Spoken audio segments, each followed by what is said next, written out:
Yeah, plugging in the mic.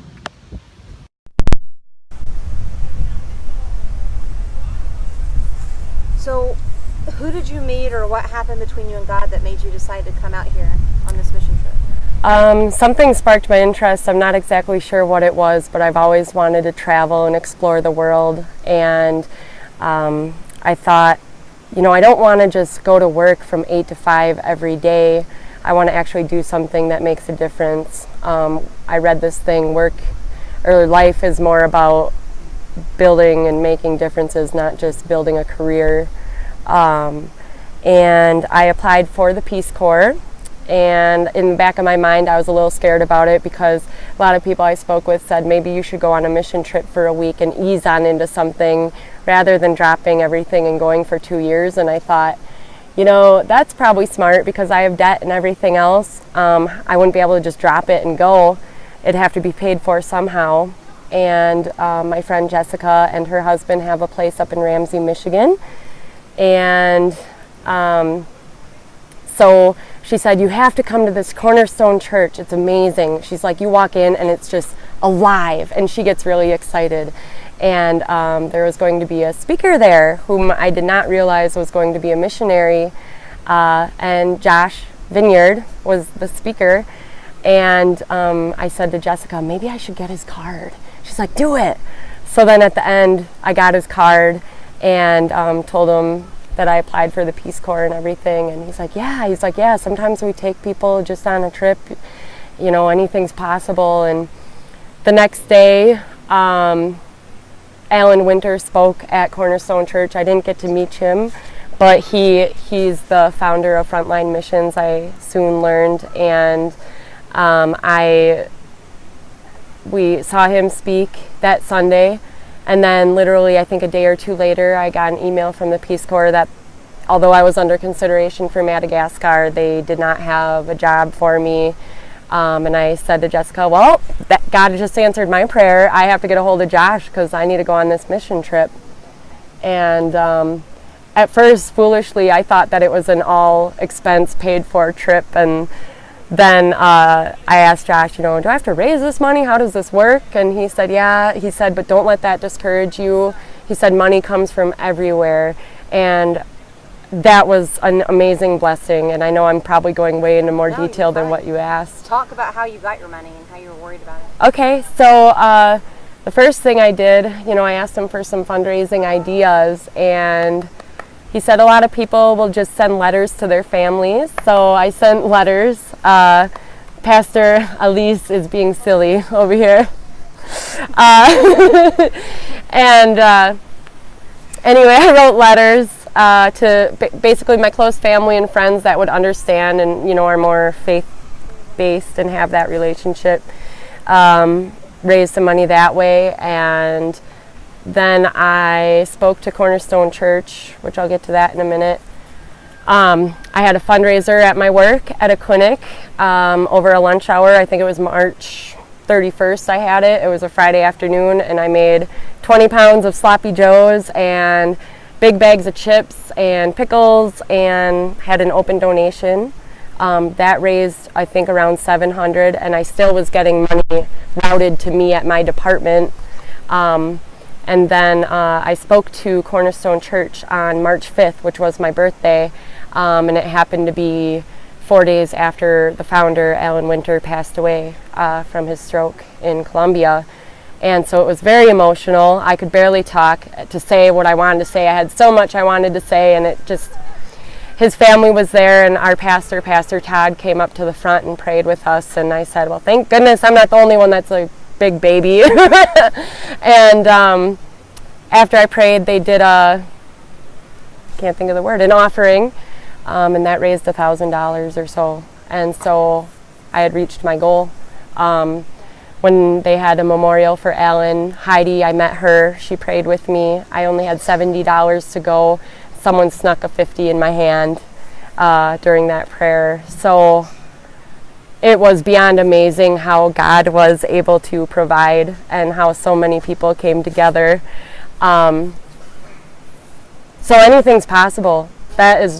Money is not an excuse to not to go on a mission trip. I am one person that struggles financially, and as long as you are determined and know that you need to be strict with that money and put it towards the trip, I just kept mailing it to Frontline, and here we are in Honduras.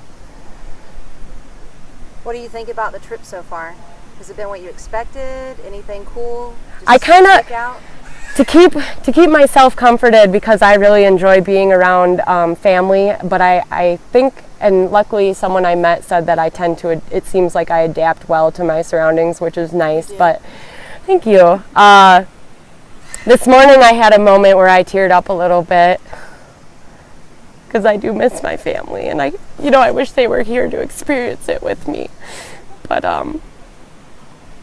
other than that, though, I've made a lot of friends, and they're like family already. I've been super comforted, being openly telling people that I need prayer for comfort, and it hasn't been hard being away. But there is that sense of you wonder what's going on at home, but literally it lasts for a second, and then you're like, man. And then someone makes you laugh or does something stupid or silly.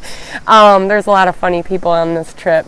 And one thing that I thought was awesome was how they use their chainsaws to cut logs for lumber. We just take trees and put them through a machine, and they literally are sawing 2x4s that are extremely heavier than our 2x4s, so they must be like 5 by somethings, I don't know. But 15 feet. yeah, and then you have kids that are able to carry one, and it takes 5 of us Americans to carry one comfortably. But feeling the aches and pains the next day makes you realize you're doing something. So also, there's dogs around here, and I know a lot of dog lovers at home, including myself, and I have a dog that just went through surgery. Never thought I would do that, but there's dogs around here that get kicked around, shoved around. You can't share their food with them necessarily unless it fell on the floor, because there are a lot of people here that need that food to share with their families. So I feel somewhat selfish when we're sitting eating and kids and families are tapping your shoulder asking for food, and you have to wait until the end, and then they take their plate, they eat some, and then they take it to their homes. I also thought it was quite amazing how their houses are made of mud and brick, and some people at home don't even like to camp, so if they could imagine living in a dirt house, I don't think they'd know what to do with themselves. So it's a big eye-opener, and I think anyone should do it. How is the food? I love the food. I was scared. I thought that the food was going to be like shrimp and maybe seafood. I do not like seafood, but it's awesome. It does not even compare, you guys at home, to El Mez or Junior Salsas. It's legit fried beans and homemade tortilla shells, and breakfast is like an egg burrito. It's awesome. It's delicious. Yeah. Our cook is amazing. And our cook is who? Pastor Luis's wife? Yes. Lucia. Yeah, so Lucia, and she's an awesome cook and probably busts her butt in the kitchen. I keep looking over at the kitchen. And when you have downtime, what do you do? Like in there?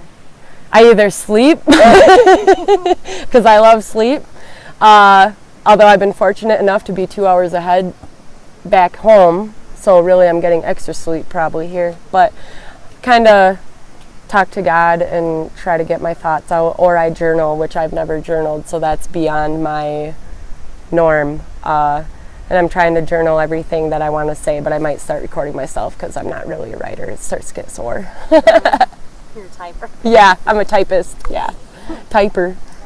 Yeah. Clearly I'm not. Have you played with the kids in there? Yes, I don't necessarily get up and run around with them because it's hotter than heck down here. But, I try to give them love when they come to ask for it and hug and things like that. They're very lovable. They'll come up to you and hug you and ask your name. And I think mine is Mandita or something like that. Mandita or Mandisa.